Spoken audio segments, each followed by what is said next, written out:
Yang kasih. Ya, salam semuanya. Salam. Apa kabarnya? Udah lupa ya. Apa kabarnya? Luar biasa. Yes, mantap. Kurang kompak.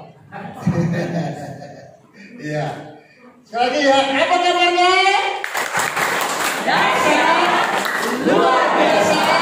Yes. Mantap. Ya. Baik, saudara-saudara yang kasih, kiranya ini bisa menjadi wujud nyata bagi kita. Tiap hari kita diberkati Tuhan, tiap kali kita dilawat oleh Tuhan, ya, sehingga kita ada di dalam nuansa sukacita. Amin. Amin. Oke. Hari ini seperti yang sudah saya sampaikan di WA, di Facebook, saudara-saudaraku yang kasih, tema kita adalah apa? Komitmen. Ya, komitmen. Ya. Jadi saudara-saudaraku yang kasih, semua kita punya kegiatan. Ya, nantinya akan dirangkum di kita punya YouTube. Ya. Jadi untuk ibadah umum, ya, kegiatan umum, ya, itu dengan nama Philadelphia, ya, M Bambang F2 TV, ya. Jadi itu merangkum kegiatan gereja kita umum, ya. Lalu kemudian kalau untuk kegiatan pria, ya, seperti ini nanti, ya, ada puji-pujian di kaum pria, ya, itu nanti akan dibuat video, ya, lalu kemudian masuk di YouTube Philadelphia 2, ya. Begitu juga dengan kaum muda, ya. Jadi semua kegiatan kaum muda yang sempat terekam, ya, itu akan dimunculkan di YouTube, ya, dengan nama YouTube pemuda itu Youth, ya, Philadelphia 2, ya, bukan Belgrade, ya, tapi Youth Philadelphia 2, ya. Demikian juga nanti wanita juga begitu, ya. Maka itu wanita jangan kalah, ya, dengan pria, ya. Pria sudah luar biasa aktif, ya. Ayo wanita harus, ya. Bila perlu nanti ini kan perprak, ya.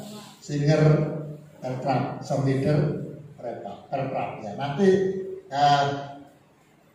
perprak, ya, singer perprak, song leader perprak.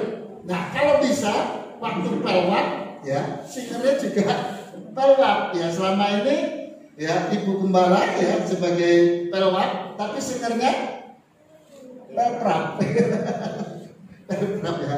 Nah, kita harus lebih semangat, saudara-saudaraku yang kasih. Maka itu tidak salah kalau firman Tuhan hari ini kita berbicara tentang komitmen, ya. Landasan sebagai firman Tuhan di pagi hari ini kita ambil di dalam Matius pada pasal yang kelima ayat yang ke-37. Matius pada pasal yang kelima ayat yang ke-37. Ini ayat pertama, kita akan baca bangkit berdiri, tanda hormat kita terhadap pembacaan firman Tuhan, ya, terhadap firman Tuhan. Oke, hanya satu ayat saja. Mari kita akan baca bersama. 2, 3. Jika ya, hendaklah kamu katakan ya. Jika tidak, hendaklah kamu katakan tidak. Apa yang lebih daripada itu berasal dari si jahat. Sekali lagi. Jika ya, hendaklah kamu katakan ya. Jika tidak, hendaklah kamu katakan tidak. Apa yang lebih daripada itu berasal dari si jahat. Amin. Silakan duduk. Saudara-saudaraku yang kasih, ini ayat, ya, semua jemaat harus hafal. Jika ya katakan ya, jika tidak katakan tidak. Ya, cukup sampai di situ, ya.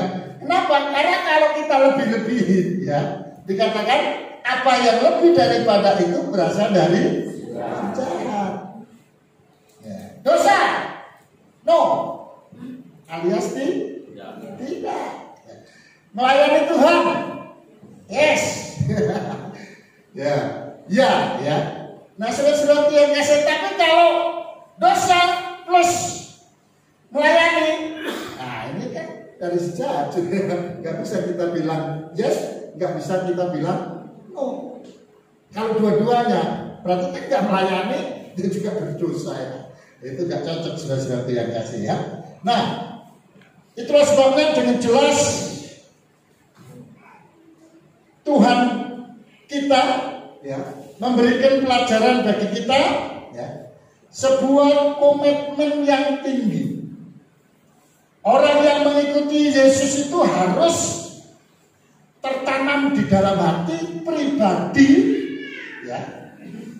Itu semua orang percaya ketika dia mengambil keputusan ya untuk menjadi pengikut Yesus, maka hukumnya wajib bagi mereka untuk mempunyai komitmen.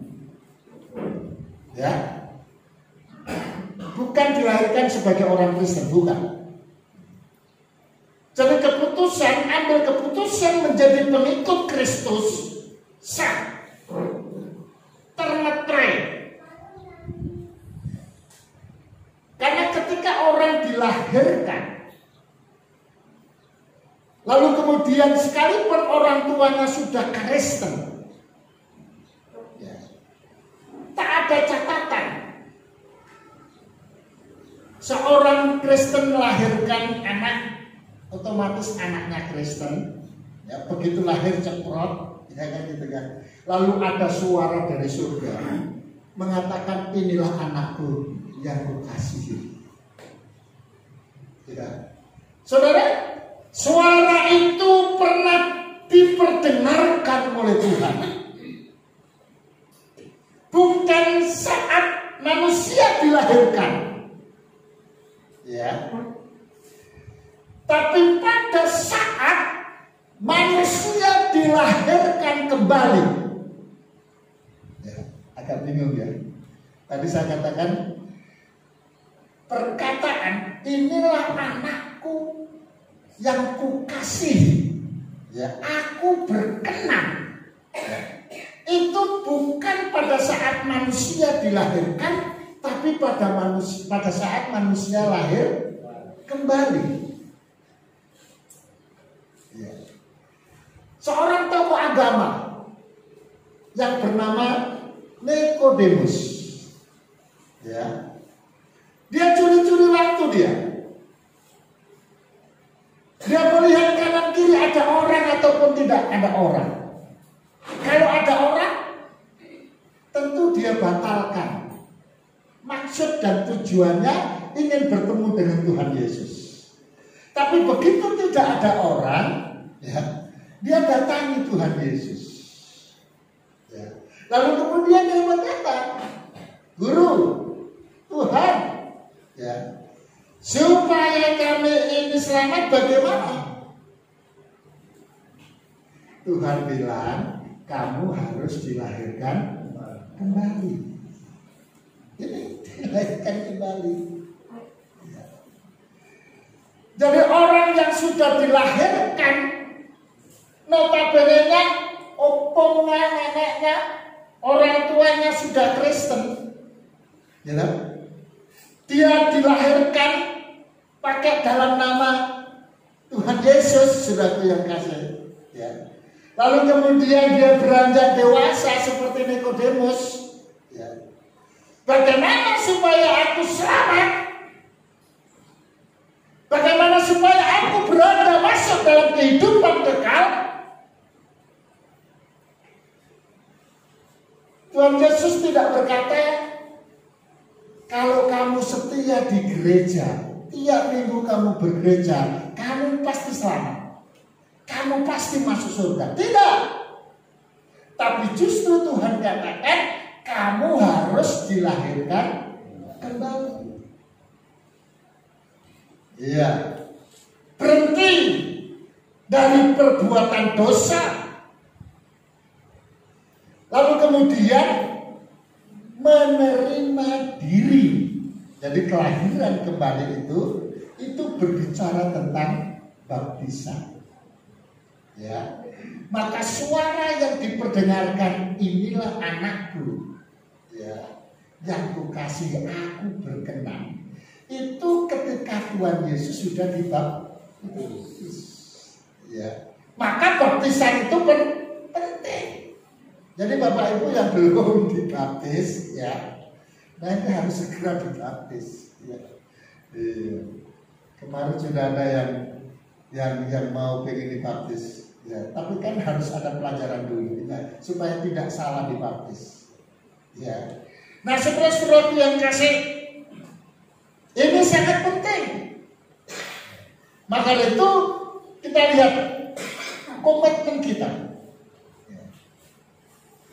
Jadi ketika kita sudah menerima Yesus, memberi diri dibaptis, saudara-saudara yang kasih, saat itulah kita wajib untuk mempunyai komitmen terhadap siapa? Terhadap Allah, yang dimana kita, ya, setiap orang yang mau dibaptis dalam pelajarannya adalah diberitahukan baptisan itu bagaimana, untuk siapa, dan apa setelah dibaptis. Itu semua diajarkan. Kalau dia belum paham, ya, tidak bisa dia dibaptis. Ya. Kenapa? Karena di dalamnya itu mengandung komitmen. Ya. Jadi bukan jargoni. Ya. Jadi bukan tomat. Sebentar tobat, sebentar umat. Tidak. Maka itu ketika orang sudah dibaptis, masuk ke dalam air, bukan disemprot, ya kan? Bukan dipercik, bukan, ya, tapi masuk ke dalam air, sama seperti Yesus ketika dibaptis. Dia masuk ke dalam air, lalu keluar. Dan ketika dia keluar dari air, saudara-saudara, itu diumpamakan, digambarkan seperti orang lahir kembali.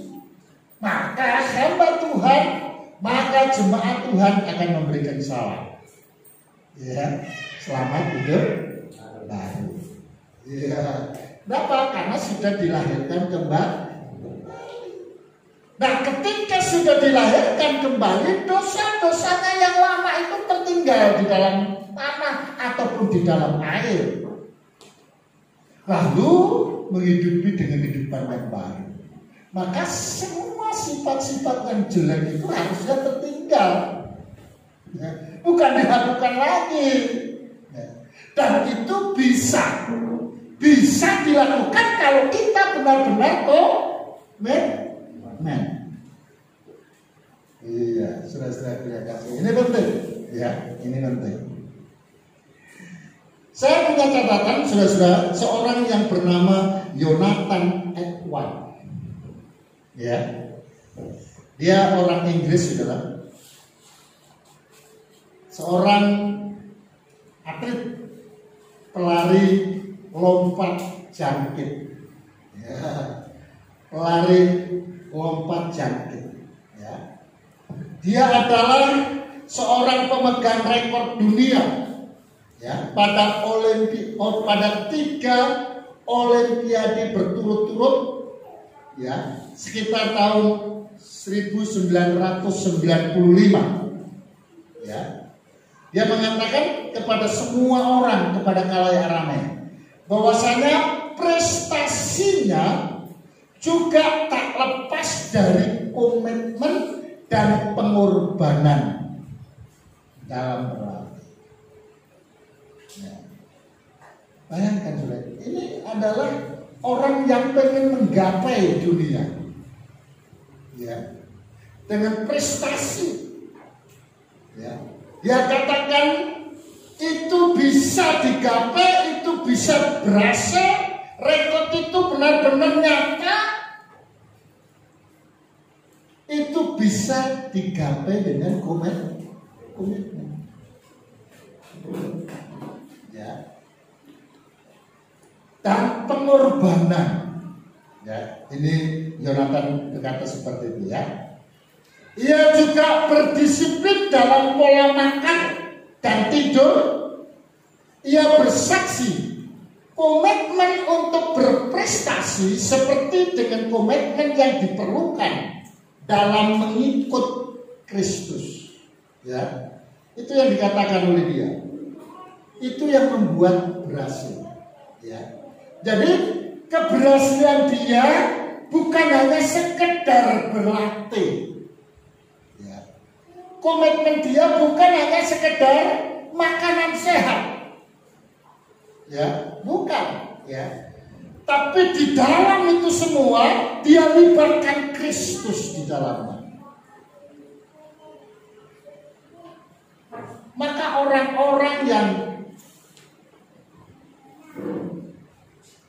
mewujud nyatakan komitmen terhadap Kristus, kalau dia prestasinya itu naik terus. Ya. Ada penyanyi Indonesia. Kalau penyanyi itu istilahnya apa ya? Kalau ini kan aktor, artis. Kalau penyanyi apa? Visuasi. Bukan musisi ya. Kalau musisi itu di musiknya. Biduan. Ya. Jadi yang prestasi di negeri kita, dan ketika dia mendapatkan penghormatan, ya, dia selalu tidak lupa menyampaikan terima kasih kepada Yesus. Ya. Dan oleh karena dia terus berterima kasih kepada Yesus, walaupun orang-orang yang lain, orang Kristen itu tidak pernah mengucapkan seperti itu, dia lakukan itu. Ya. Dan prestasinya terus naik. Tidak cukup 1, 2, 3 tahun sudah yang kasih. Kalau saya tanya, Bapak Ibu pasti tahu siapa namanya? Agnes Monica.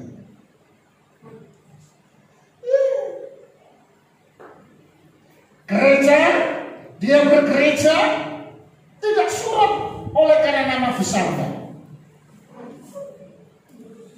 Mengembalikan milik Tuhan, dia tidak surut oleh karena kekayaan. Maka dia dibuat naik. Maaf, saya belum bertanya sama beliau berapa perpuluhannya, sehingga saya nggak bisa sampaikan. Nanti kalau aku ketemu sama beliau, aku tanya. Mas, biasa kalau orang Jawa itu Surabaya itu kan kalau manggil seseorang itu kan disingkat. Agnes manggilnya Nes, ya gitu kan. Ya. Berapa perpuluhan? Nanti kalau ketemu saudara. Tapi karena nggak pernah ketemu, saudara-saudara yang kasih. Di Medan ini saudara-saudara yang kasih, ada juga seorang yang sukses. Menjadi kepala dalam sebuah pekerjaan yang besar di Sumatera Utara dan Riau. Ya. Karena saya kenal, karena saya pernah berjumpa dan sering berjumpa, nah aku tanya. Ya. Ibadahnya dia setia, ibadah di tempat dia bekerja, ya. Itu selalu ramai. Kalau saya diundang di tempat dia bekerja, itu kisaran 100 orang pegawainya itu ibadah. Saya tanya kemarin, berapa perpuluhannya? 100 juta. Tak pikir-pikir, andai kata perpuluhan dia 100 juta, untuk di sini 1/10-nya lagi aja, itu sudah alhamdulillah. Berarti berapa itu kalau 100 juta itu? 10 juta. 10 kan? Kan luar biasa, kira-kira ya. Iya. Sampai 8 tahun ini belum ada di sini yang perpuluhannya 100 juta. Jangan-jangan penghasilannya juga dikumpulkan nggak ada 1 juta dalam 1 bulan ya. Oh. Ya. Orang punya rezeki masih.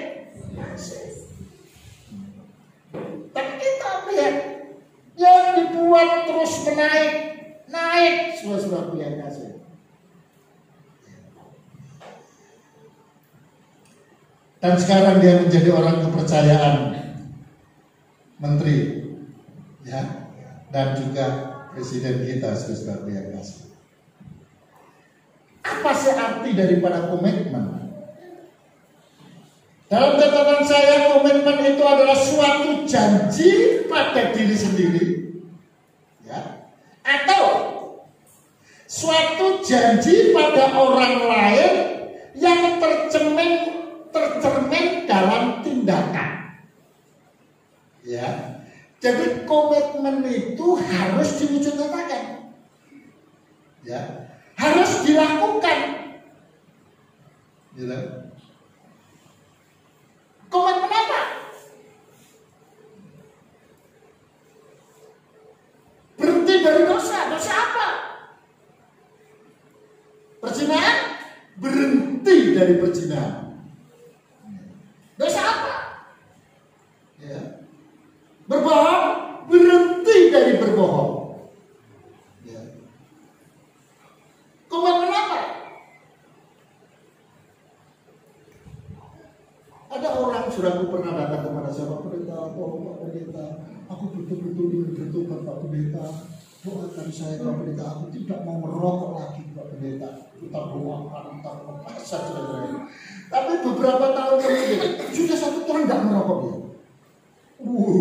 Dia bersaksi di mana-mana, sudah tidak merokok lagi. Ketika beberapa tahun kemudian, ya, dia punya masalah, problem, saudara. Sebetulnya problem itu problem keluarga, ya, tidak melibatkan orang luar, saudara. Tapi oleh karena kepalanya sudah jenuh dan lain sebagainya, ada kawan yang lain, kawan lamanya, udahlah, dengan merokok itu bisa meringankan dan merokok lagi, saudara ya. Itu berarti tidak komitmen. Kalau komitmen katakan tidak, maka tidak akan terjadi, ya, pengulangan itu, ya. Itulah sebabnya komitmen adalah suatu janji baik kepada dirinya sendiri maupun kepada orang lain yang tercermin dalam tindakan, harus disertai tindakan. Ya, ingat anak yang hilang, ya, yang bungsu atau yang bungsu itu yang pertama, ya. Terus yang kecil, ya, nah itu yang bungsu, ya, yang minta duit sama bapaknya, lalu dia foya-foya, kayak gitu kan, hidup sengsara di rantauan, akhirnya dia bekerja di kandang babi, ya, bukan bekerja sama babi, bukan, ya, nah, bekerja sama orang yang pelihara babi, ya, sampai makan susah, akhirnya makanan babi juga dia makan. Lalu kemudian dia merenung, lalu timbul dalam hatinya, di rumah bapakku, ya, pelayan-pelayannya banyak, tidak pernah yang makan kayak gini. Akhirnya kalau gitu aku bertobat, aku harus tinggalkan tempat ini, aku harus tinggalkan sifatku yang lama, aku kembali ke rumah bapakku, ya, dalam kehidupan yang itu namanya bertobat, itu namanya komitmen. Tinggalkan, ya, tidak diungkit lagi, ya, tidak dirasakan lagi yang lama, ya. Nah, lalu kemudian sudah menjadi murid Kristus, ya, itu memang harus diperlukan komitmen, dan ada 4 komitmen seorang yang mengikut Yesus. Yang pertama, maksud saya, karena kan yang pertama tadi dikatakan arti daripada komitmen, yang kedua menjadi murid Kristus perlu komitmen, ya. Menjadi murid Kristus perlu komitmen, itu ada 4 hal, ya. Saya pakai huruf A, mau diajar, ya. Orang Kristen yang benar, orang Kristen yang mempunyai hati komitmen, dia mau diajar. Ya.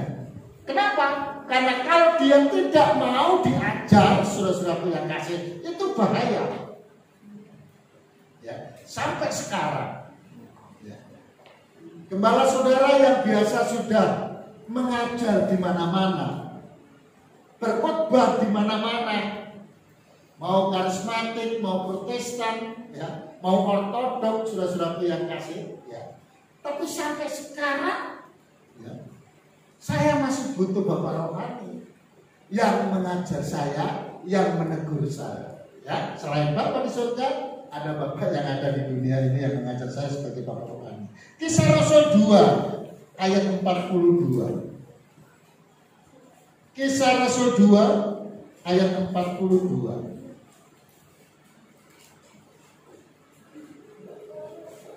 Baik. Kita baca 2, 3. Mereka bertekun dalam pengajaran rasul-rasul dan dalam persekutuan, dan mereka selalu berkumpul untuk memecahkan roti dan berdoa. Kalimatnya adalah mereka bertekun dalam pengajaran rasul-rasul. Ya. Dari pengajaran rasul-rasul, dari firman Tuhan itu kita diajar. Tak boleh kamu ya, karena firman Allah mengatakan begini. Ya. Iya. Itu ajaran dari firman Tuhan. Kita diajar oleh firman. Bagaimana kita tahu dosa? Kita tahu dosa dari firman. 2 Timotius 3 16. 2 Timotius 3 16.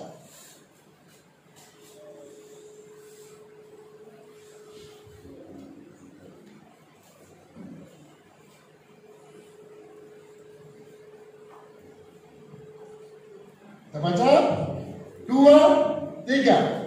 Segala tulisan yang dieratkan Allah memang bermanfaat untuk mengajar, untuk menyatakan kesalahan, untuk memperbaiki kelakuan, dan untuk mendidik orang dalam kebenaran. Ya, maka kalau kita sudah menyatakan diri sebagai orang yang mengikut Kristus, ya, yang pertama kita harus mau diajar. Bidang kerohanian itu adalah firman Tuhan. Maka terus Bapak Ibu, ibadah itu bagian bentuk kita diajar. Karena di ibadah ada firman. Makanya kalau kita mendengar firman Tuhan, bertobat. Ya, biasanya orang nggak suka.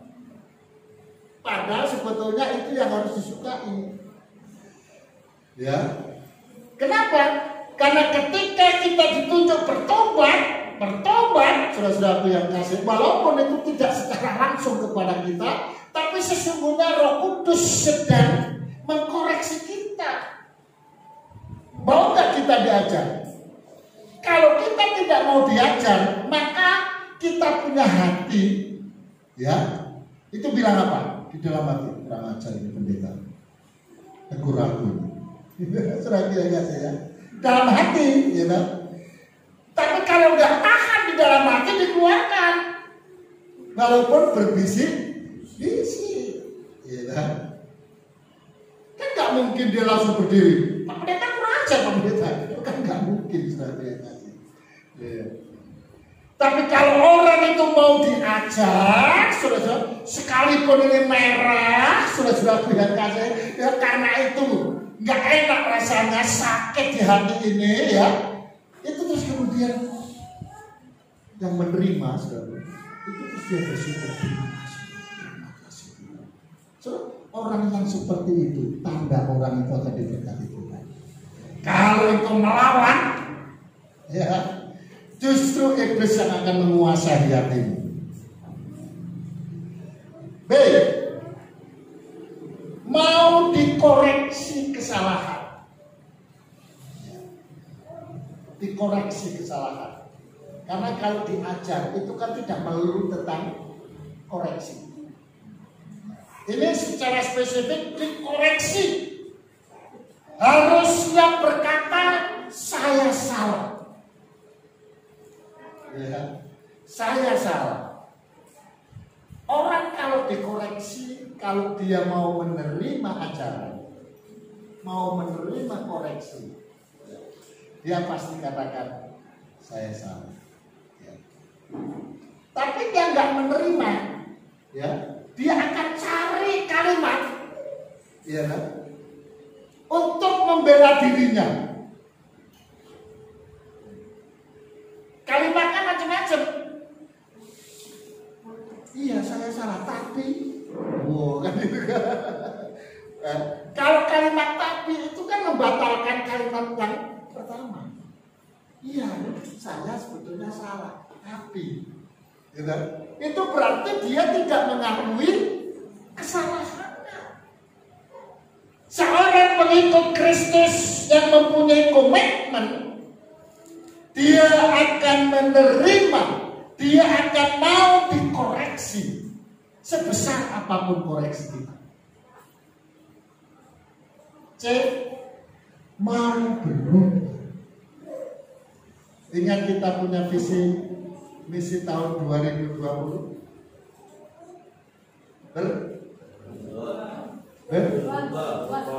Berubah.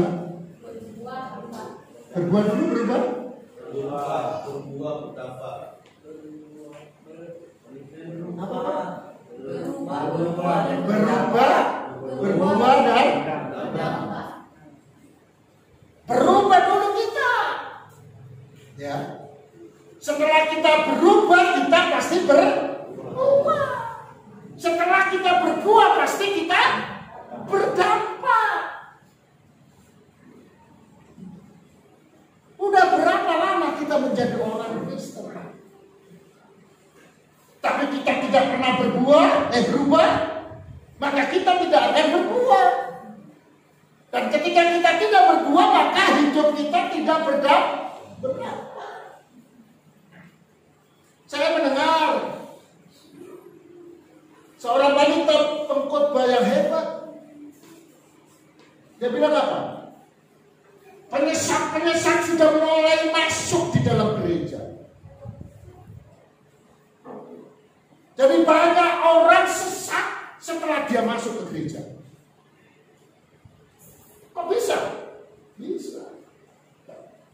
Saya mau tanya, ada nggak orang ini pengen bertobat, terus dia masuk di dalam gereja?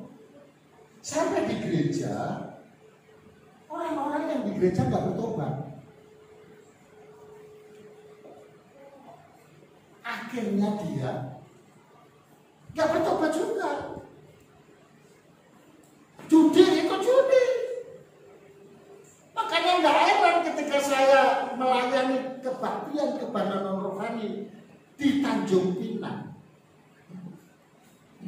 Saya mau khotbah, lagi berdiri dari tempat duduk. Pendetanya menghampiri saya. Pak Pendeta, ada apa Pak? Pak Pendeta, khotbahnya jangan menyinggung rentenir. Sudah bayangkan ya. Padahal nggak ada pikiranku mau khotbahkan rentenir. Buat apa?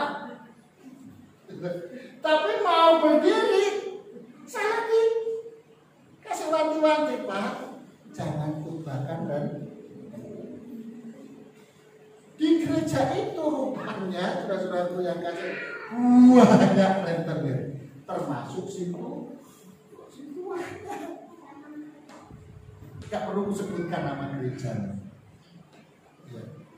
Nah, saudara, memang nampaknya bergereja dia. Ya, memang nampaknya dia tidak sesat. Tapi oleh karena tindakannya, kelakuannya itu sudah membuat dia tidak bisa bertobat. Ya, mental dia. Itu yang saya dengar khotbah dari seorang wanita yang hebat itu. Berubah. D. Mau menjalankan kebenaran. menjalankan kebenaran. Ini salah satu contoh saja. Ya. Yang kita lihat, ya, yang ada di sekitar kita. Ketika ada kawan kita menemukan uang katakanlah berapa juta, ya. Lalu kemudian kawan kita yang menemukan uang itu dia serahkan, ya, kepada orang yang lebih layak, ya. Artinya polisi umpamanya dan lain sebagainya, ya. Lalu kemudian kita kadang-kadang berpikir, berapa kali kau? Oh, 2 juta, kamu mau nggak mencuri? Kan gitu kan? Sok kaya, kadang-kadang gitu kan. Padahal hidup bubur, ya, kembang kempis. Nggak tahu bahasanya kembang kempis itu. Hidup susah, makan aja susah, kan gitu kan? Ya, padahal ketika merenungkan itu padahal yang benar. Ya, saudara-saudara yang kasih. Maka dari itu orang yang mengikut Yesus komitmennya adalah dia mau menjalankan kebenaran. Firman Tuhan bukan soal pengetahuan, tetapi firman Tuhan adalah bagaimana firman itu menjadi daging dalam hidup kita. Firman Tuhan itu menjadi gaya hidup kita. Melakukan kebenaran, tidak berbohong satu dengan yang lain. Ya, kadang-kadang kalimat itu kan kadang-kadang agak susah-susah bener gitu. Susah-susah gampang. Contohnya begini. Aku ada undangan ke mana itu ya? Ada baru-barunya juga yang kalau kita di mana itu di Tuntungan ke atas ada kecamatan Kota Baru. Nah kan itu kan. Aku ada undangan hari ini ke Kota Baru. Ya kan? Nah orang yang mendengar itu separuh dia. Ya. Loh kok cepat sekali pulang Pak Gembala? Katanya undangan ke Pekanbaru.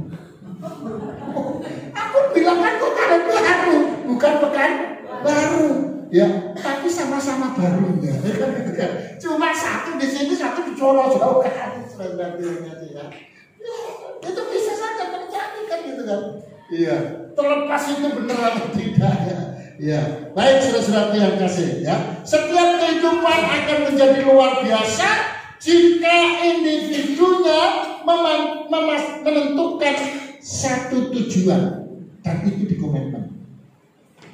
Apa komitmen? Ketika engkau berada di dalam lingkup gereja, ya, pelayanan pekerjaan Tuhan. Dalam doa pengerja kemarin saya sampaikan, setiap pelayan-pelayan Tuhan yang pelprit, selain datang di dalam doa pelayan Tuhan, harus ikut ibadah. Begitu juga pelprat, ya, pemain musik, song leader singer yang pelprat, ya, maka itu harus punya komitmen, wajib hukumnya untuk ikut doa pelayan dan hadir dalam ibadah apa? Ibadah pemuda atau ibadah nah nanti kaum muda, ya, ini taruh dalam hatimu, ya, nanti akan terjadi, ya, setiap pelayan-pelayan Tuhan ini yang kaum muda juga begitu kepada yang lain, ya, sudah latihan pada hari Jumat, ya, lalu hari Sabtu tidak hadir, ya, itu akan diturunkan hari Minggu nggak boleh malam. Itu komitmen, ya kan? Aduh Pak Pendeta, nanti kalau umpamanya ada sesuatu yang mendadak bagaimana? Dalam penjelasan di doa pengerja, ya, ingat kita kalau sekolah, ya, saudara, sekolah ini kan ada apa namanya? Kalau supaya dapat nilai, walaupun nggak masuk, dia harus apa? Harus izin, ya kan? Biasanya ada I, ada S, yang satu itu apa? A. Itu alfa. Ya kan?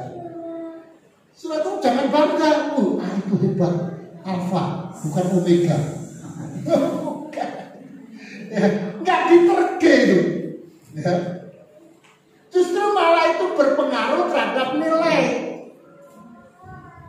Maka setiap pelayan Tuhan yang hari Jumat itu sudah latihan, kalau itu pemuda, ibadah pemuda nggak bisa hadir, telepon dong, ya, SMS dong, ya, gitu kan, ya, supaya hari Minggu itu bisa tampil. Kenapa? Kalau izin itu kan pasti ada, ya, asal alasan benar ya, jangan dibuat-buat ya. Nah itu bagian dari komitmen ya. Lalu kemudian saudaraku yang kasih, ada dua faktor utama yang membuat orang itu tidak dapat melaksanakan komitmennya. Ya. Yang pertama itu ada faktor internal diri sendiri. Ya. Seperti ceroboh. Ya, saat akan mengambil keputusan. Kurang berpikir panjang. Suatu berpikir resiko yang akan dihadapi saat mengambil keputusan. Yang ketiga, keyakinannya goyah. Ya, keyakinannya goyah. Padahal sudah janji. Lupa dia kalau dia sudah janji. Ya, manusia ini kan seringkali suka lupa. Ya. Biasanya orang yang lupa itu nggak ingat, sama seperti saya. Ya, saya itu kalau lupa pasti saya nggak ingat. Ya. Yang kedua, eksternal. Ya. Lingkungan itu mempengaruhi, ya, maka kita harus berwawas diri. Lingkungan kita itu bisa merusakkan, ya, maka lingkungan yang baik akan membawa kita kepada kebaikan. Tapi kalau lingkungan itu rusak, itu kecenderungan membawa kita kepada kerusakan. Memang bisa andai kata kita menggarami mereka, ya, cuma masalahnya bisakah seperti itu? Nah, kita perlu belajar daripada tokoh-tokoh Alkitab. Ya, saya nggak ambil banyak, sudah yang kasih. Yang pertama kita lihat dulu orang yang pendek. Nah, kalau berbicara tentang orang pendek langsung tahu siapa ya? Zekius ya. Padahal di Alkitab nggak ada Zekius sendiri yang pendek. Ya, cuma karena namanya nggak disebutkan makanya nggak ingat. Kalau di sini yang di sini siapa yang pendek? Hah? Di sini coba Bapak. Mana coba Bapak? Sini coba. Baik, di dalam Lukas 9. Lukas 9 ayat yang ke-8. Apa ini komitmen daripada Zekius? Lukas 9 ayat yang ke-8.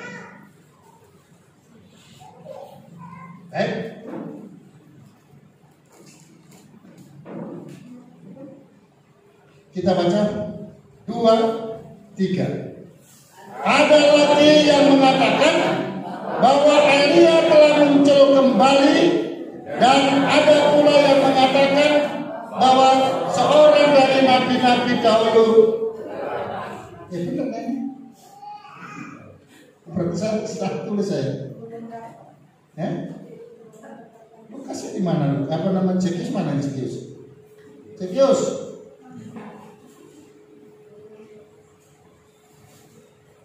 Itu salah tulis saya. Pasal 19. Walah. Mana satunya lagi ya? Iya, ayat 8 ya. Ya, ini satunya nggak muncul di sini. Lukas 19 ayat yang ke-8 maksudnya ya. 2, 3. Tetapi Zekius berdiri dan berkata kepada Tuhan, Tuhan, setengah dari milikku akan kuberikan kepada orang miskin, dan sekiranya ada sesuatu yang kuperas dari seseorang akan kukembalikan berapa? 4 kali lipat. Lu coba bayangkan. Ini komitmen dari seorang yang bertobat yang namanya Zekius. Tidak gagal dia, nggak cocok jadi orang kaya. Ya, tapi Alkitab mencatat dia kaya. Dalam kekayaannya dia berkata apa? Tuhan, separuh hartanya itu semua dibagikan kepada orang miskin. Separuh berarti masih separuh. Coba bayangkan. Dan uang yang separuh itu, harta yang separuh itu dia bilang kepada Tuhan, Tuhan, kalau ada orang yang kuperas, ku kembalikan. Berapa? Dia mantan orang yang nggak bertobat, pemungut cukai, tukang meras. Nah kalau tukang meras kira-kira berapa orang yang diperas? Banyak. Sudah banyak dia berkata kepada Tuhan, kalau ada yang kuperas itu, ku kembalikan dia 4 kali.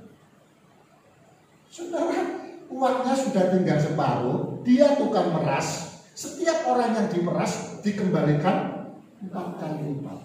Kira-kira hartanya tinggal berapa? Sedikit. Tinggal sedikit.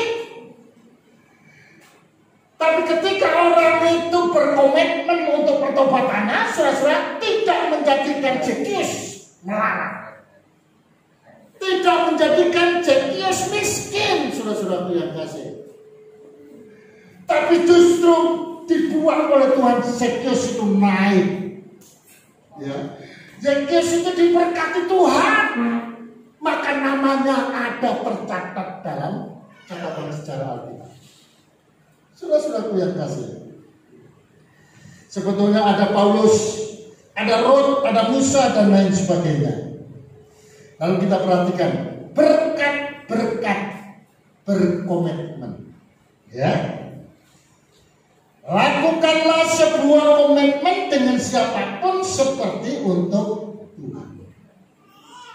Itu akan diberkati Tuhan. Sekali lagi, lakukanlah sebuah komitmen dengan siapapun seperti untuk Tuhan, bukan untuk manusia. Ya. Kolose 3 ayat 23-24. Kolose 3 ayat 23 dan 24. Kita baca 2, 3. Apapun juga yang kamu perbuat, perbuatlah dengan segenap hatimu seperti untuk Tuhan dan bukan untuk manusia. Kamu tahu bahwa dari Tuhanlah kamu akan menerima bagian yang ditentukan bagimu sebagai upah Kristus. Upah ya. Kristus adalah Tuhan dan kamu hambanya. Ya. Jadi kalau kita komit melakukan itu untuk Tuhan, sudah sama yang dilakukan oleh Zekius. Kalau untuk dirinya nggak bisa, nggak sanggup dia. Ya. Kalau untuk orang yang sebaik apapun nggak sanggup, kalau dia sampai katakan separuh kubagikan, lalu tinggal separuh yang kuperas, ku kembalikan 4 kali lipat. Miskin dia nggak bisa apa-apa, saudara dia kasih. Tapi karena dilakukan itu untuk Tuhan, ya, dia semakin diberkati oleh Tuhan.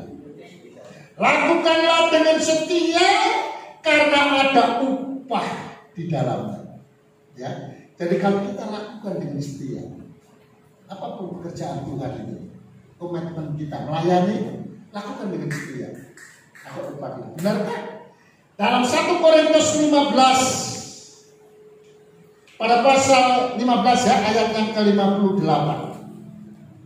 1 Korintus 15 ayat yang ke-58.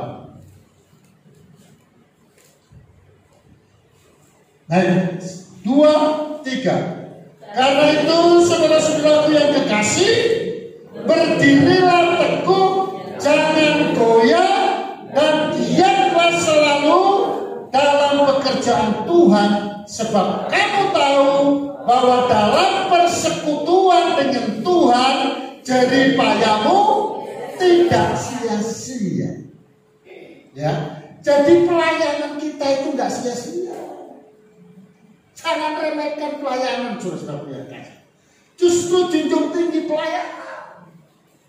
Menjadi contoh, menjadi suri teladan di dalam gereja. Maka itu akan berdampak. Tuhan katakan, jerih payahmu tidak sia-sia. Hujan-hujan meropos untuk ibadah.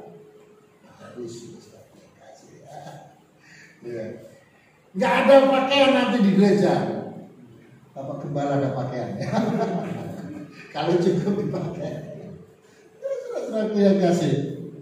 Pakai payung, pakai daun, pakai tas kresek. Ada kepalanya doang. Iya.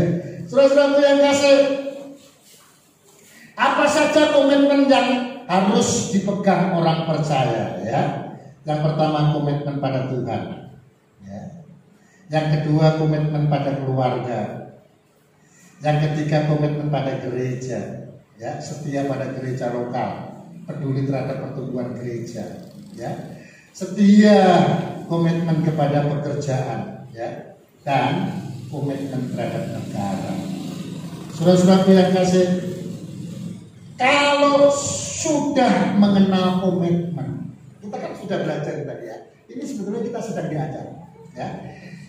Kalau sudah mengenal, mengerti tadi yang sudah diberitakan tadi firman Tuhan, komitmen itu, apakah kita bisa seperti gambaran yang pertama, seorang yang sukses tadi, siapa namanya?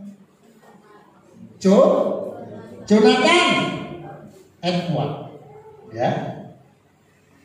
Mari kita tunjukkan kesungguhan hati kita untuk melayani pekerjaan Tuhan. Ya, ingat yang terakhir, ada harga yang harus kita bayar untuk bertumbuh, yaitu apa? Komitmen. Haleluya.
Telah menolong, memberkati setiap kehidupan kami, memberikan kami kekuatan, kesehatan.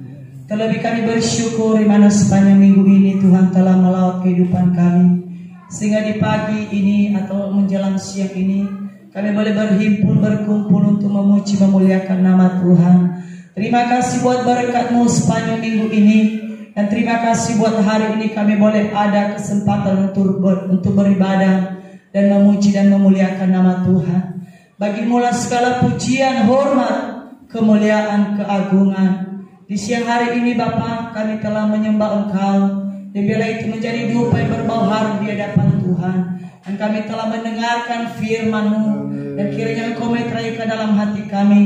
Jadikanlah kami Sakius akhir zaman yang memiliki murah hati, yang mampu memberkati orang banyak lewat kehidupan kami, lewat apa yang kami miliki. Jauhkan dari persungut-sungutan dalam diri kami apa yang telah kami beri untuk gereja, apa yang telah kami beri untuk pekerjaan Tuhan di tempat ini, terlebih untuk persiapan Natal kami. Begitu banyak hal yang terjadi, perkataan-perkataan yang tidak membangun, sehingga kami rindu Tuhan lewat firman-Mu siang hari ini, dengan apakah harta yang Tuhan percayakan bagi kami, lewat janji iman yang telah kami berikan. Tuhan, mampukan kami untuk memberi dengan sungguh-sungguh, bukan dengan persungut-sungutan, bukan dengan mengungkit-ungkit berkat yang telah kami terima, yang telah kami beri untuk gereja ini, atau terlebih dalam Natal kami.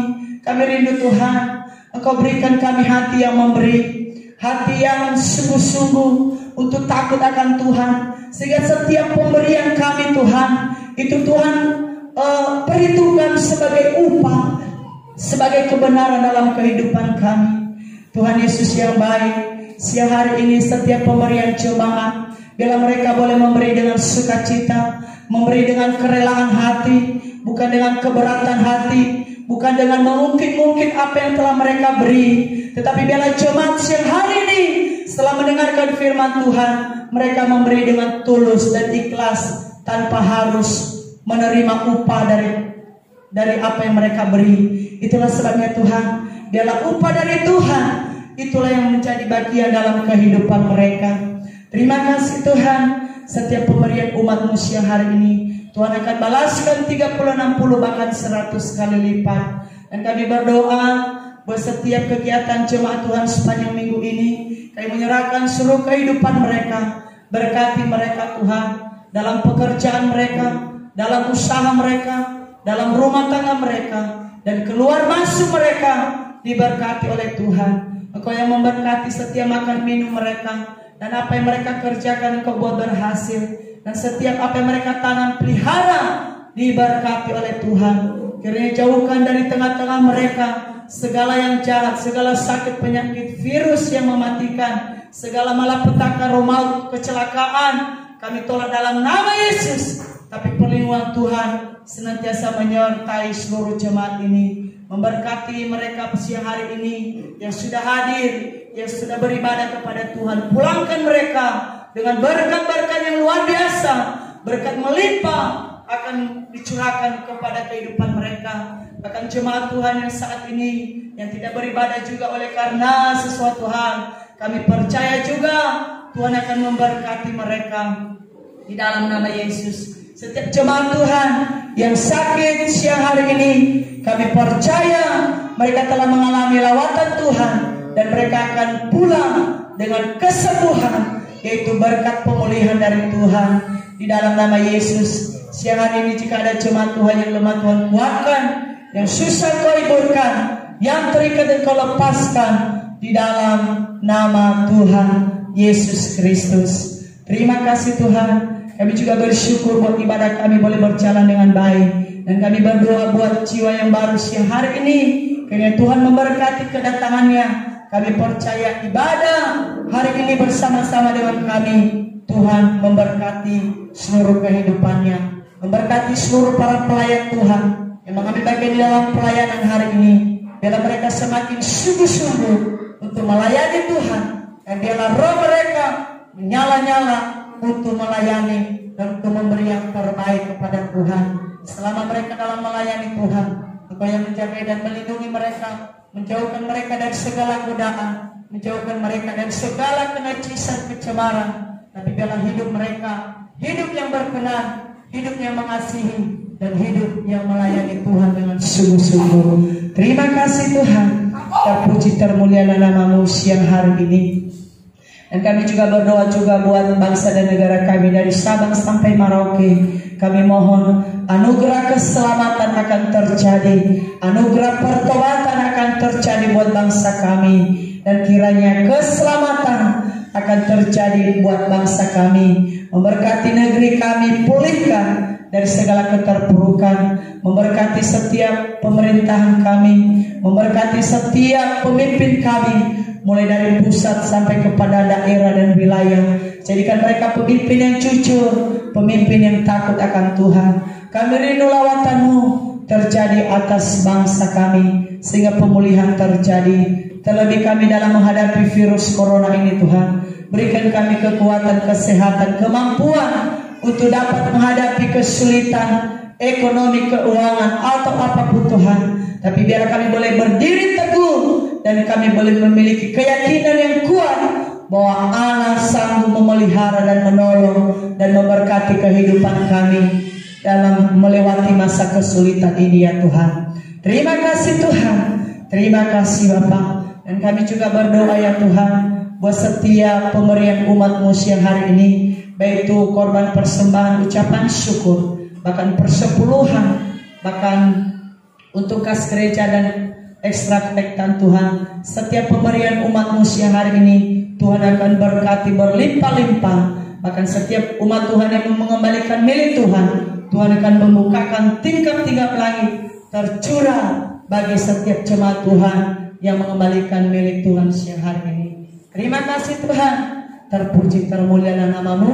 Kami menyerahkan seluruh kehidupan kami sepanjang minggu ini, baik kami seisi pastori, baik seluruh sidang jemaat Tuhan. Bahkan kami yang mengadakan perjalanan besok menuju Samosir, Tuhan tolong lindungi kami, sertai kami. Apa yang kami butuhkan, keperluan selama perjalanan, biaya, segala apa yang kami perlu dalam perjalanan selama penginjilan di sana, kami percaya Tuhan akan mencukupkan dan Tuhan akan menyediakan yang tidak ada menjadi ada. Dan memberkati juga setiap jemaat Tuhan telah memberkati pastori, Tuhan akan balaskan 30, 60, bahkan 100 kali lipat. Terima kasih Tuhan, terpuji termulialah nama-Mu. Inilah yang menjadi doa permohonan kami siang hari ini, dan kami akan akhiri dan kami akan tutup ibadah ini hanya di dalam nama Tuhan Yesus Kristus. Sebelum kami pulang, kami mohon berkat-Mu lewat hamba-Mu siang hari ini. Mari saudara-saudara yang kasih, tengahkan tangan-Mu dan terimalah berkat daripada Allah. Terimalah berkat yang daripada Allah Bapa, cinta kasih yang daripada putranya Tuhan kita Yesus Kristus, penyertaan dalam persekutuan Roh Kudus. Dialah Allah yang Esa, yang memberkati, melindungi, bahkan menyertai kita sekalian dari sekarang ini sampai selama-lamanya. Maranatha, Tuhan Yesus datang yang kedua kalinya. Kita nyanyikan, Bapa terima kasih.